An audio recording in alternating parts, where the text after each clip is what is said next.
Faly miarahaba antsika ankizy rehetra indray amin'ity an'ity faly be tafaraka amintsika ankizy ao anatin'izao fotoana manokana iarahantsika manan'izao rankizy.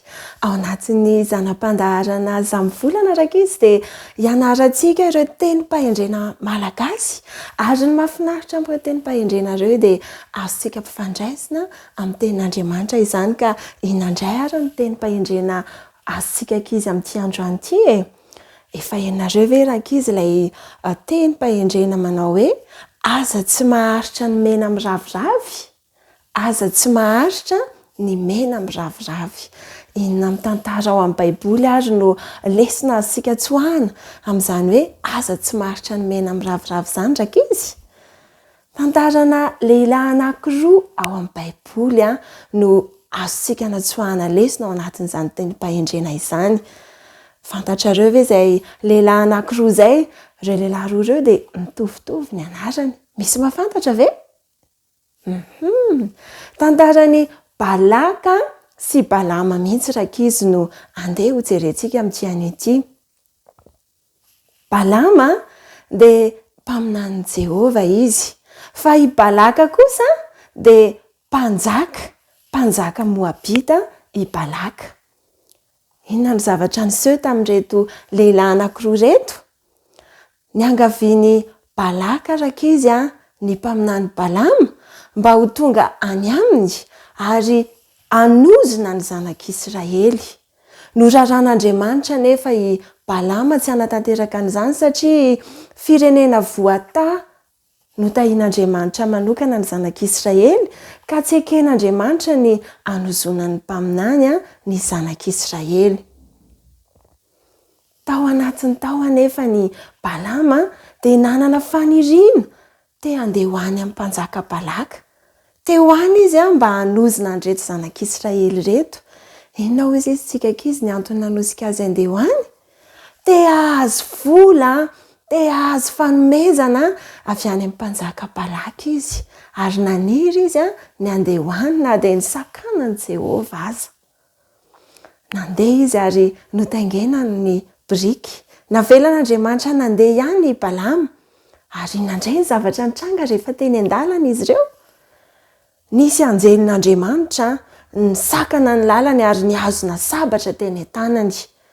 Rehefa nahita n'ilay anjely ilay biriky dia natahotra rankizy ary nitapifina kasisiny. Vokatr'ilay biriky nitapifina kasisiny anefa dia tery tao ny tongotry Balama. Tezitra indray Balama tamin'ilay biriky ary nokapohany mafy dia mafy ilay biriky. Rehefa nokapohany Balama rankizy ilay biriky dia niteny toy ny fitenitsika olombelona ilay biriky.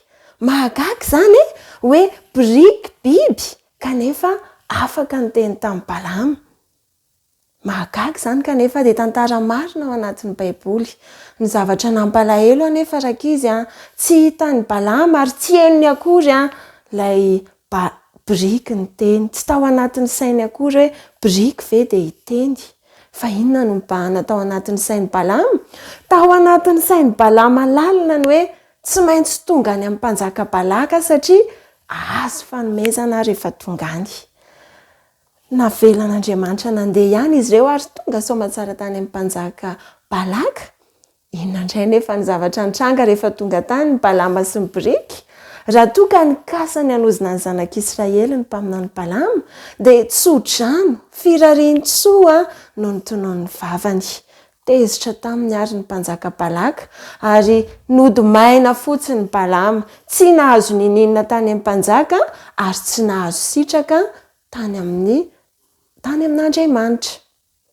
Izay ilay ankizy ilay teny-pahendrena andresantsika tany aloha hoe aza tsy maharitra ny mena amin'ny raviravy. Vokatry ny fitiavam-bola tao anatin'ny Balama, tsy nahazo nininina tany amin'ny mpanjaka izy ary tsy nankasitrahan'Andriamanitra ihany koa ny fihetsika izay nataony.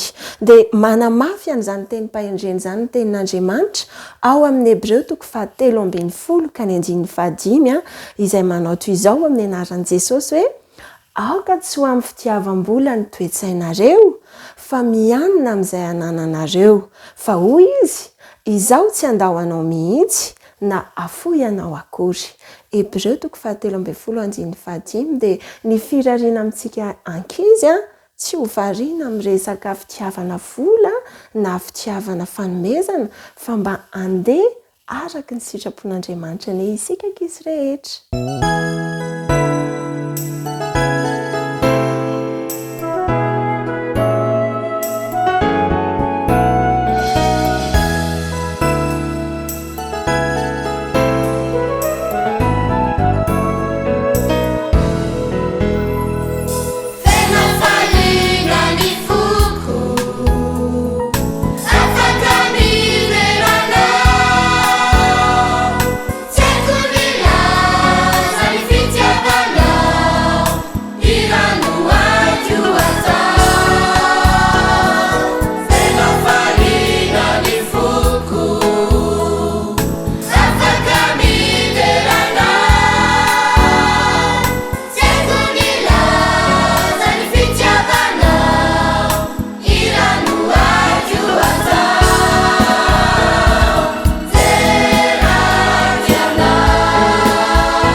Non et non, pas question. Texte Marie-Isabelle Callier. Illustration Annick Masson. Maison d'édition Mijade. Jeanne était une petite fille qui aimait jouer, chanter, danser. Elle était gaie comme un pinson tant qu'elle était hors de la maison. Allez, pousse les pigeons! Mais dès que maman lui demandait quoi que ce soit, elle changeait d'humeur et ne pouvait pas s'empêcher de dire non. Non, non et non. Maman se posait beaucoup de questions. Jeanne, viens ici. Et de son côté, Jeanne ne pouvait rien expliquer. Qui était ce petit dragon en elle qui disait toujours non? Non, j'ai pas envie. Le soir, c'était encore pire. Jeanne était un vrai tourbillon et mettait du désordre dans toute la maison. Maman disait « Jeanne, viens ranger! Éteins la télé! On va bientôt manger! » Non, non, non! Mais maman tenait bon. Jusqu'au jour où maman perdit patience et haussa le ton. Jeanne, j'en ai assez. Arrête de dire tout le temps non. Mais Jeanne cria encore plus fort. Non et non, pas question. D'ailleurs, tu n'es plus ma maman.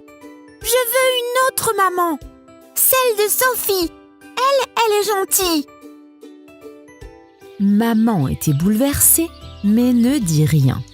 Elle prépara le baluchon de son petit dragon, la prit par la main et sortit de la maison. En arrivant chez Sophie, maman eut juste le temps de lui donner un bisou. Car dès qu'elle vit son amie, Jeanne partit en courant. Les petites filles jouèrent tout l'après-midi et firent beaucoup de bruit. Leur jeu aurait pu durer à l'infini. Tu m'attraperas pas, Sophie. Mais le soir, il fallut tout ranger. Jeanne n'osa pas dire non et commença à bouder. Quand vint l'heure du bain, Jeanne avait encore envie de jouer. Mais sans broncher, elle suivit Sophie à la salle de bain. C'est nul le bain. Puis, ce fut l'heure du dîner. La soupe au potiron n'avait pas le même goût qu'à la maison. Jeanne sentit son petit dragon revenir et dit « Non !» La maman de Sophie fronça les sourcils et Jeanne finit son assiette, se faisant plus petite qu'une souris. Ce soir-là, la maman de Jeanne souffla un peu et alla au cinéma. Dans la maison de Sophie, il était l'heure d'aller se coucher. Jeanne sentit son petit cœur se serrer. La maman de Sophie lisait très bien les histoires. Il était une fois un petit Mais chien qui allait lui faire son câlin du soir ? Jeanne avait envie de pleurer. Heureusement, sa maman avait pensé à tout et avait glissé un petit mot tout doux avec Doudou. La maman de Sophie le lui lut et très gentiment lui souhaita bonne nuit. Puis Jeanne s'endormit.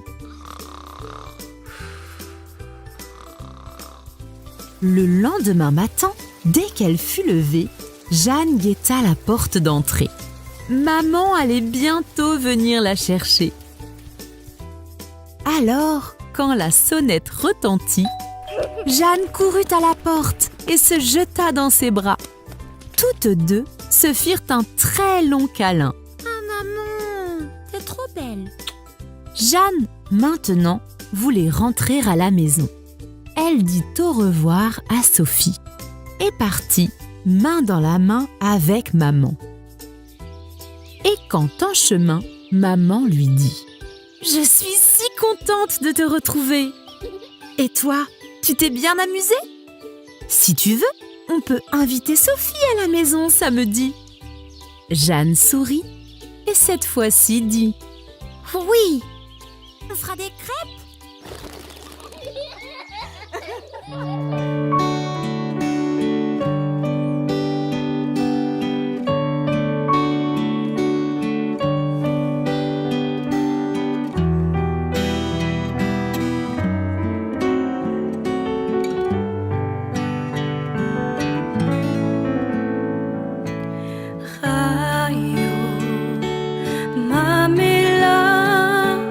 Mamela ni ajisuku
fitiavana antoko iana.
Velo fifaliana ny fonay afaka mboana finaritra aminao indray ato anatin'izao fandaharana izao. Ary raisinao tombontsoa hatrany ny manana ny pasteur Andrea Palatina Fanera izay vahintsika ato anatin'ny fandaharana mitondra ilay lohahevitra lehibe fanontaniana fiaikana manao hoe fiavian'i Jesosy Kristy fandrony tena isy marina ve. Mbola ao anatin'izay lohahevitra lehibe izay isika saingy efa ny ampita kosa amin'ilay tapany faharoa raha avy ny resaka momba ny hoe tahaka ny tamin'ny andro noa dia miresaka kosa indray hoe tahaka ny fanasana ao amin'ny fampikaram-badin'ny zanak'ondry. Miarahaba pasteur tonga sondray ato anatin'ny fandaharantsika ary malasanao avy hatrany hitondra ny tohiny ny famelabelarantsika. Ia, manona ny fiadanan'ny tompo amintsika mandrakariva ary miarabanao ankoina aminatinao izay mbola manana faharetana mandrakariva hiaraka andinika ny ten'Andriamanitra efa nandritra ny fotoana lavalava izay tsika no ny fampizarany ten'Andriamanitra teto mankasitraka ny amin'izay faharetana sy fiaraha-miasa izay sy ny fahavononana ary ankoa manona ny fiadanan'ny tompo amintsika rehetra izay manaraka ankoa izao fandaharana izao ary ihany koa manana faharetana ankoa ny amin'ny fanarahana fandaharana dia ny fandinena ten'Andriamanitra izay mitondra tsika amin'ny famonjena. Izay moa zany tena tantsika satria araka an'ilay lohahevitra hoe ny fiavian'i Jesosy tena isy marina ve. Satria ny fanantenana sy ny vahaolana ho antsika na manadinao dia ny fiavian'i Jesosy. Ary tsy misy afa-tsy zay. Tsisy afa-tsy io, tsisy afa-tsy io. Io ihany ny vahaolana ho antsika ary io ihany ny vahaolana ho an'izao tontolo izao, ny fiavian'i Jesosy. Izay mahatonga antsika mandika ilay lohahevitra hoe ny fiavian'i Jesosy tena isy marina ve io zavatra io. Amin'ny lafiny iray le izy tsy hoe afiantsika foana le antony izy tsy anaporofitsika hoe tena izy ve le fiaviany Jesosy satria Jesosy nefa milaza fa ho avy indray izy. Dikan'izay tsy misy isalasalana. tsy misy salasalana fa ho avy tokoa izy. Fa le tiatsika atongavana zany dia le hoe manahoana ny eo amin'ny fiainan'ny olona, manahoana zay le hoe fisiany fiaviany Jesosy zay le izy. Tena misy marina ary hita amin'ny fiainan'ny olona ve fa ho avy Jesosy. Zay le dinika zay ataontsika. Ia, mahafinaritra ty loha hevitra ity satria mateza roritana arakaraky ny inanana ny tenin'Andriamanitra maika mampangetaheta mahatrany hatrany hoe inona indray no toin'izay loha hevitra izay. Miresaka fampakaram-bady Jesosy nampitaha n'le fiaviany amin'ny fampakaram-badiny zanaky ny mpanjaka. Nidirantsika tao amin'ny Mateo 4:20 raha tsy diso amin'ny 14 sika zao pasteur. Inary raha fijerevantsika ilay Mateo 4:20 dia zao le voalaza hoe ny fanjakan'ny lanitra dia tahaka ny mpanjaka izay nanao fanasana fampakaram-bady ho an'ny zanany lahy. Mahafinaritra le ten'Andriamanitra. Mpanjaka nanao fanasana fampakaram-bady ho an'ny zanany lahy. Ho an'le zanany zany lay fampakaram-bady. Zany hoe le zanany zany no mpapakatra. Ao mazava tsara. Tsy le mpanjaka no mpapakatra fa le zanany. Fa nanao fanasana le rainy, le mpanjaka zany ho an'le zanany. Fampakaram-bady ataon'ilay zanany. Zay le izy. Ndao tsika manky any amin'ny Apokalipsy ary namana dinao. Apokalipsy 7:7 novakitsika. Apokalipsy 7:7 ka ny 7. Zao vaky ny teny. Ary hoy koa izy tamiko, soraty sambatra zay nantsoina ho amin'ny fanasana fampakaram-bady ny zanak'ondry. Fa hoy izy tamiko, ireo dia teny marin'Andriamanitra. Ireo zany zao le ten'Andriamanitra any amin'le Mateo 4:20 izy dia hoe le mpanjaka nanao fampakaram-bady, fanasana fampakaram-bady ho an'ny zanany. Sady zay le zanany zany no mpapakatra. Ao dia hozy izy le Apokalipsy 7:7 sambatra zay nantsona ho amin'ny fanasana fampakaram-bady ny iza hozy izy Zanak'ondry. Iza le zanak'ondry? Jesosy le zanak'ondry.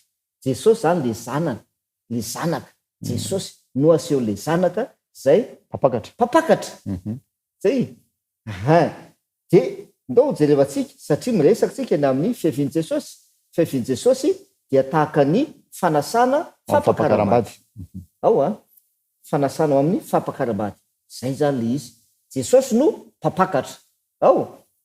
Dia ho avy le mpapakatra. Ho avy le mpapakatra zay akan'ny olona rehetra zay asaina hiditra amin'ny fampakaram-bady. Ao. Zay ny le fiaviany Jesosy. Zay le fiaviany Jesosy zay. Dia jerevantsika zany tamin'ny farany teo, ny zavatra anseho dia ny hoe naniraka mpanompo ilay mpanjaka. Sady zay? Naniraka mpanompo izy mba hiantso izay efa nasaina hozy izy. Iny efa nazaventsika iny tompo tamin'ny farany teo. Hoe ny nasaina ny olona rehetra ny nasaina. Ny olona rehetra izao tontolo zao no asain'Andriamanitra sy antsony mba ho amin'ny fanasana fampakaram-bady izay ataon'i Jesosy. Jesosy le mpapakatra. Jesosy manomana le fanasana. Dia ny olona rehetra no antsony ho amin'izany. Kanefa ny zavatra anseho ao amin'le 9 antsika dia zao lazay ny hoe tsy nety ho avy ireo izy izy. Tsy nety ho avy ireo. Zay le hoe Jaona 7:20 mivakitsika hoe izay mino azy dia tsy ho very fa nana fiainana izy. Fa zay tsy mino kosa efa voaheloka raha teo. Zay le Jaona 7:20 zay mino azy dia tsy ho voaheloka. Sady zay? Tsy ho elohina. Fa zay tsy mino dia efa voaheloka raha teo satria tsy nino ny anaran'ny zanaka lahy tokan'Andriamanitra izy. Tsy hanino ny zanakalahy tokana Jesosy, le zanakalahy tokana Jesosy le mpapakatra. Tsy nino an'le mpapakatra izy. Lay mpapakatra nandefa fanasana mba hiantso an'le olona ao amin'ny fampakaram-bady. Tsy nino an'le mpapakatra ny olona. Tsy nety avy izy. Tsy nety avy izy. Ndao toizantsika kely ara le dindika amin'ity fandarana androany ity. Ndao vakitsika ara ny andininy faefatra. Matio 2:20 ka ny andininy faefatra. Zao ny vaky ny teny. Matio 2:20 ny andininy faefatra. Dia naniraka mpanompo afako indray izy ka nanao hoe lazao am'izay fanasaina hoe indro efa voavoatra ny nahandroko, efa voavony ny omboko sy ny nafahiko ka mankanesa aty amin'ny fampakaram-bady ianareo. Zereo namana adinao zay tsara arao tsara mihitsy le zavatra anseho. Ao amin'ny andininy fahatelo dia niteny izy hoe ary izy ny mpanjaka zany naniraka ny mpanompony hiantso zay efa nasainy. Dia avy eo tsy nety ho avy ireo. Andininy faefatra dia ozy izy dia naniraka mpanompo hafa koa indray izy mba hiantso ny olona. Inona ny tianao ambary eto miafatra tiana ambary? Mialaneniny le mpanjaka. Famerimberenana an'le fanasana zany fialaneniny. Zay. Naniraka mpanompo izy tamin'ny voalohany. Indray mandeha dia tsy tonga ny olona. Tsy tonga dia niteny le mpanjaka hoe ay tsy ho avy ny olona. Dia efa vita zany e, alao izy tsy ho avy any. Fa mahafinaritra be le tantara. Andininy faefatra. Naniraka mpanompo hafa indray mba hiantso ny olona. Zay le hoe mialaneniny izy. Mbola nitady fomba hafa zany le mpanjaka mba hiantsona ny olona ho ao amin'le fampakaram-bady. Mbola nitady fomba hafa le mpanjaka. Zay le hoe mpanompo hafa ozy izy, mialaneniny izy. Inona zavatra tiana ampitaina? Tsy miala amin'le loha hevitra lehibe tsika hoe ny fiavian'i Jesosy tena isy marina be.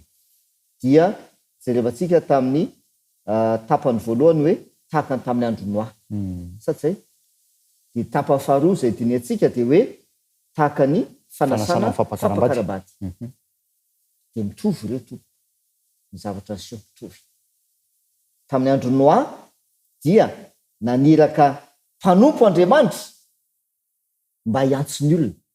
Iza le mpanompo? Noa. Satsy Noa le mpanompo. Zay nirahan'Andriamanitra mba hiantso ny olona hiditra ao amin'ny samby fiara. Hiditra ao amin'ny samby fiara. Ka tsy horingana. Satsy fa inona nataony olona? Tsy nety. Nandany olona. Nandany olona. Dia mbola nanome fomba hafa Andriamanitra le hoe atao amin'le fanasana izy. Dia hoe naniraka mpanompo hafa Andriamanitra. Zany hoe nialanenina zany le mpanjaka, nialanenina. Inona zavatra aseho tamin'ny andro Noa? Nialanenina koa Andriamanitra. Nandritra ny 20 taona. 20 taona. Tsy hoe herintaona na 50 taona. Iny fa tsy nanaiky ny olona dia tsia. Tena nialanenina Andriamanitra tamin'ny andro Noa. 70 taona. Nanome 70 taona Andriamanitra. 20 taona. Ato amin'le fanasana tsisy 70 taona voalazana eo. Satsy zay koa ny amin'ny fiavian'i Jesosy.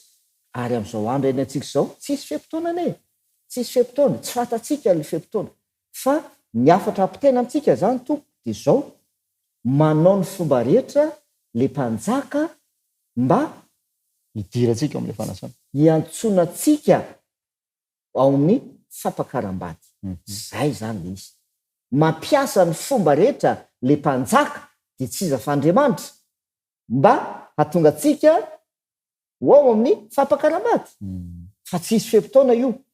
Fa ny zavatra aseho na manadinao, ndao vakitsika ara ny andiny fahadimy. Rehefa naniraka mpanompo hafa indray le mpanjaka mba hiantso ny olona zay nasainy. Inona ny zavatra aseho? Andiny fahadimy. Matio 2:20 ny andininy fahadimy. Nefa tsy nahony akory zany, fa samy lasa nandeha izy. Ny anankiray ho any amin'ny sahany, ary ny anankiray ho any amin'ny varony. Zay mahafinaritra le toejavatra miresaka ny amin'ny fiaviany Jesosy izy. De ozy izy lazainy rehefa naneraka mpanompo hafa le mpanjaka nampiasa fomba hafa indray zany fialanenina zay nataony inona no fihetsika nataon'ny olona adifadifo nefa tsy nanino izy tsy naony akory zany tsy niraharaina tsy miraika izy inona ny zavatra aseho tamin'ny andronoa tsy niraika koa ny olona tsy niraika ihany koa ny olona mahafinaritra tovy mihitsy tsy niraika ihany koa ny olona tamin'ny andronoa na de efa nilaza teo aza noa nilaza teo mibeba ho avy ny safidrano midira ao anaty samy fiara anareo sisisisisa fa tsy niraika niny olona inona na tonga ny olona tsy niraika tamin'ny andronoa Genesis 3:7 milaza azy namana dino de ozy izy le ten'Andriamanitra efa nivakitsika izy io hoe tsy anapaka mandrakarivo amin'ny olona fanahiko kojo zay ny antony natonga ny olona tsy niraika tamin'ny andronoa de ato amin'le fanasana mitovy koa le izy sady zay mitovy ihany koa le izy nalefa ny antso tamin'ny voalohany tsy nety avy ny olona nalefa ny antso mpanompo hafa indray tsy niraika izy inona ny dikan'izany tsy manapaka tsony ilay fananana zay ny dikany tsy manapaka ao am-pon'ny olona nitsony ny finan'Andriamanitra de tsy miraika ny amin'ny antson'Andriamanitra zay le zavatra miseho ary ny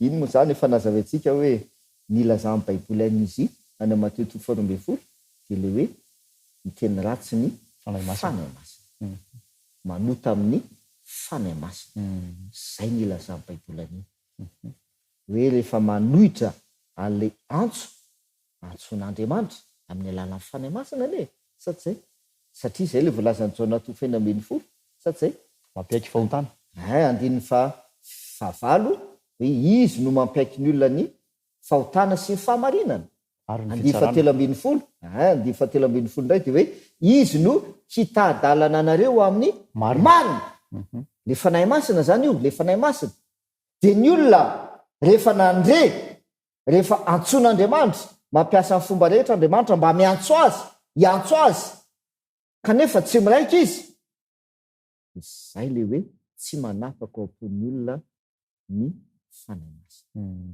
de le fanahy masina zay mitary dalana azy ho amin'ny fahamarinana tsy manapaka ao am-pon'tsony inona ny vokany inona zavatra miseho andin'ny fahenina Matteo 2:20 ary ny sisa ny sambotra ny mpanompony dia nisetrasetra taminy ka namono azy tanaona dinao mahafinaritra tovy mihitsy tamin'ny zavatra miseho tamin'ny andronoa rehefa tsy nanapaka tao am-pon'ny olona ny fanan'Andriamanitra dia ny zavatra miseho de ozy izy ny ten'Andriamanitra amin'ny Genesis 3:9 sy ny 7 de ozy izy hoe ary be ny faratsian'ny olona tambony tany de amin'ny 7 de ozy izy Andriamanitra hoe ary endoza ny tany noho ny olona be ny faratsiany satria tsy nanapaka ao am-pon'ny olona tsony ny fanahy masina ary eto amin'le fanasana fampakaram-bady rehefa tsy nanaiky le antso le fanasana zay nataon'le mpanjaka ny olona de ny zavatra nataony samboriny indray ny mpanompony ny samborina le mpanompo de ny setrasetrainy de ny vonoina faratsiana tompo tsy nahatsapa tsony ny fahotany le olona sady zay tsy tsapany tsony le fahotany zay nataony tsy tsapany ary tsy fatantsony le faratsiana zay ny ainany mpanompon'le mpanjaka zay nirano mpanjaka iantso azy ho any amin'le fampakaram-bady de vonono inona ny mahatonga an'izany tsy nanapaka am-pony ny fanahy masina ary rehefa tsy nanapaka am-pony ny fanahy masina de be ny faratsiana miseho ety ambony tany tovy tamin'ny andronoa inona ny zavatra nataon'Andriamanitra rehefa be ny faratsiana tamin'ny andronoa dao vo avetsika kely satria tena mahafinaritra le tenaandriamanitra ao amin'ny andefafito no vakitsika inona zavatra nataon'andriamanitra rehefa hita fa be ny faratsy ny olona tambony tany. Genesisy toko fahaenina ka ny andininy fahafito zao no vaky ny teny de hoy Jehova aringako tsisy ambonin'ny tany ny olona zay noforoniko hatramin'ny olona ka hatramin'ny biby fiompy sy ny biby mandadina mikisaka mba amin'ny voromanidina fa manenina aho no nanaovako azy. Zay rehefa be ny faratsian'ny olona tambony tany nanda le antson'andriamanitra ny olona nanda ny iraka zay ny ran'andriamanitra ny olona tsy nanaiky ny antson'andriamanitra izy tsy nanaiky ny hiala ny fahotana sy ny bebaka. Inona ny zavatra nataon'andriamanitra fanapa-kevitra mandringana aringako ny olona izy aringako ny olona fandringana. Zay ny tamin'ny andro noa fandao mba afakitsika kely amin'ity Matio toko faharoamby-roapolo ity inona tokoa zavatra aseo rehefa nandany fanasana nataon'le mpanjaka reto olona reto ka novonony aza le mpanompo zany hoe nisetrasetrainy ny aina atao anatin'ny faratsiny izy. Inona ny fanapa-kevitra miraisin'le mpanjaka ao amin'ny andininy fahafito toko Matio toko faharoamby-roapolo ka ny andininy fahafito. Ary dia tezitra ilay mpanjaka ka naniraka ny miaramilany dia nandringana ny zany mpamon'olona zany sady nandoro ny tanànany. Inona no fanapa-kevitra le mpanjaka nandringana fandringana. Hitan'ny namana dinao tovy mihitsy tamin'ny androny noa zay le hoe ny fanjakan'ny fiavian'i Jesosy tahaka ny tamin'ny androny noa ny fiavian'i Jesosy tahaka ny fanasana fampakarambady fanasana fampakarambady tovy. Rehefa nandany fanasana zay nataon'le mpanjaka rehetra olona zay nasaina nandany fanasana dia nandray fanapa-kevitra le mpanjaka nandringana naniraka miaramilana izy nandringana tsy hidirantsika ny amin'izay aloha androany tsy de fa hidirantsika zay amin'ny fizarana hafa mihitsy resaka fandringana sady zay fa ndao ho faraparanantsika ny fandaran'androany ary de hoe inona kay zany no afatra zay tian'Andriamanitra ampitaina amintsika ary mahakasika an'izay fanazavana zay nomenatsika izay. Somary fitiny kely izy de hoe nanomana fanasana le mpanjaka fampakarambady ny zanalahy de ozy izy le apokalipsy toko faha 15 sambatra zay nantsona ho amin'ny fanasana fampakarambady ny zanak'ondry. Avy eo naniraka mpanompo izy mba hiantso ireo nasaina ho ao amin'le fampakarambady. Tamin'ny voalohany mpanompo mirany tsy nety ho avy ny olona. Avy eo naniraka mpanompo hafa indray izy mba hiantso ny olona miala nenina tsy ny raharahin'ny olona. Tsisy tsony taorianan'izay fa rehefa tsy ny raharahan'le mpanompo ny olona nisetrasetrainy ireo mpanompo ireo novonony mitombony ny vomaika nanao faratsiana tamin'reto mpanompo reto ny olona dia nandray fanapa-kevitra le mpanjaka handringana an'ireo olona ireo. Hatreo aloha zany no ataontsika amin'ity fandarana androany ity ndao fitiantsika amin'ny ten'Andriamanitra vitsivitsy. Korintiana faharoa toko fefatra ny andininy fahatelo. Korintiana faharoa toko fahaefatra ka ny andininy fahadimy zao ny vaky ny teny andininy fahatelo andininy fahatelo. Korintiana faharoa toko fahaefatra ka ny andininy fahatelo. Fa raha miafina ny filazantsara anay dia miafina amin'izay ho very izany. Zay tsara ny ten'Andriamanitra. Raha miafina ny filazantsara anay vaovao mahafaly filazantsara famonjena. Raha miafina ny filazantsara anay dia miafina ho amin'izay izy izy zay ho very miafina amin'izay very. Zay le fanazavaintsika hoe tamin'ny andro noa ny olona rehetra tompoko no natsoina mba hiditra amin'ny samy fiara. Ary ny samy fiara efa nomanina ho an'ny olona rehetra fa tsy hoe efa fantatr'Andriamanitra fa tsisy olona hoa hiditra aho sisisa dia ataovy kelikely no tsia tsy zany mihitsy fa Andriamanitra dia namindra fo ho tamin'ny olona rehetrarehetra namindra fo Andriamanitra ka nanamboatra samby fiara izy zay sahaza ho an'ny olona rehetra azony namana dinao tsara sahaza ho an'ny olona rehetra tokony hiditra ao amin'io samby fiara io fa tsy nety niditra ny olona tompoko ary efa tsy nety niditra ny olona inona niditra ny biby zay azo hoentsika tsara rehefa tsy nety niditra ny olona dia ny biby no nasain'Andriamanitra nampidiriny ho mba tsy horingana ny biby mampieritreritra tsy tahak'izany koa ny amin'ilay fampakaram-bady